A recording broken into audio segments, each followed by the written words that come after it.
Je veux acheter un terrain. Quels sont les documents qu'on doit me donner? Vous êtes nombreux ce temps-ci à nous appeler pour poser ce genre de questions. Je vais acheter un terrain dans un village, dans une ville. Quels sont les documents qu'on doit me remettre? C'est quoi une attestation villageoise? C'est quoi une attestation d'attribution? C'est quoi l'ADU? C'est quoi une attestation de cession? Vous avez plusieurs questions que vous nous posez.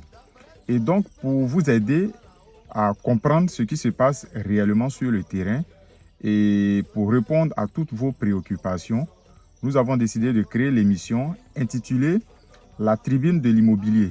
Donc, dans cette émission, nous allons faire plusieurs numéros qui vont traiter des sujets particuliers.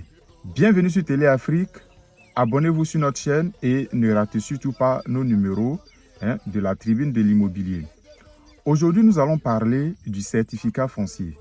On va vraiment commencer par le b.a.-ba pour que vous puissiez comprendre. Donc, on va faire des petites vidéos courtes, maximum 5 minutes, chaque jour sur notre chaîne YouTube, qui va vous permettre de comprendre l'immobilier ici en Côte d'Ivoire. Donc, sachez qu'en Côte d'Ivoire, on a deux types de domaines. Vous avez le domaine foncier rural et puis vous avez le domaine du foncier urbain. Donc, nous allons commencer par le domaine du foncier rural. Vous allez comprendre.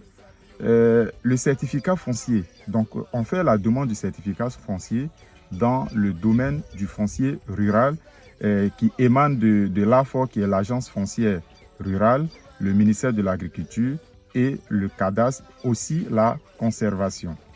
Donc, pour obtenir le certificat foncier, il y a plusieurs démarches qu'il faut entreprendre. On vous fera une autre vidéo pour vous montrer ces différentes démarches-là. Donc, c'est quoi un certificat foncier?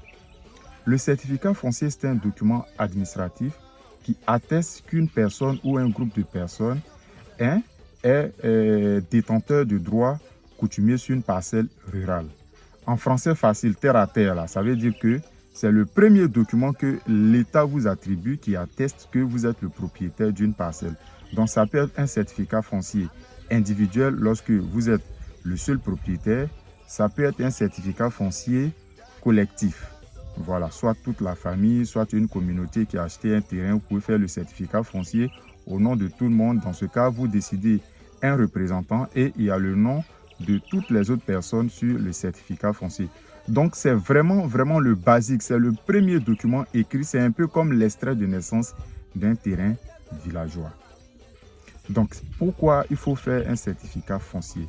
Il faut faire un certificat foncier parce que un terrain qui n'a pas de certificat foncier, juridiquement, ça n'a pas trop de valeur. C'est fragile en fait. Ça veut dire que s'il y a un petit souci et que l'affaire va en justice, vous risquez de, si vous n'avez pas d'argument solide, vous risquez de perdre le terrain parce que celui qui a fait le papier sur ce terrain-là est juridiquement posé. Donc, un terrain qui n'a pas de certificat foncier, c'est très fragile en fait. Voilà, ça c'est la première des choses. Et d'ailleurs, même l'État interdit maintenant de céder des terrains sans certificat foncier à ses enfants ou bien même vendre des terrains sans certificat foncier. C'est interdit maintenant par la loi. Et l'avantage du certificat foncier, c'est que le certificat foncier donne une valeur marchande à votre terrain. Un terrain qui n'a pas de document, celui qui veut le prendre, ça n'a pas de valeur en fait. Donc, ils vont banaliser le prix parce qu'après, la personne doit se tracasser maintenant, trouver des voies et moyens pour pouvoir faire le papier. Alors que s'il y a déjà un certificat foncier, ça prend de la valeur marchande. Ça garantit la paix et la cohésion sociale parce que ça évite les litiges. Parce que pour avoir le certificat foncier, il y a des enquêtes, il y a tout ça. Donc, ça évite des litiges inutiles avec le voisinage. C'est ici, c'est pour nous. Non, vous avez déjà le certificat foncier qui a été obtenu en bonne et due forme. Donc, et ça évite les litiges. Ensuite, ça garantit un héritage sûr à vos enfants. Ça vous permet de signer des contrats bien déterminés avec des entreprises qui veulent investir dans l'agriculture. Ça vous permet de signer de très bons contrats. Ça vous permet également d'obtenir des prêts bancaires dans certains cas. Et ensuite, le certificat foncier vous permet de faire la demande de l'immatriculation pour obtenir le titre foncier qui est l'acte définitif. Dans une autre vidéo, on va détailler ce que c'est que le titre foncier et ensuite on va parler des différentes attestations, attestations d'attribution, l'ADU, site approuvé, ACD.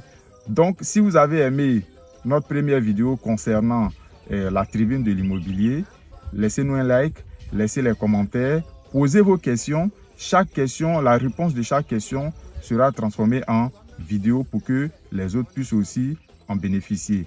Merci et à très bientôt pour une nouvelle vidéo sur Télé Afrique.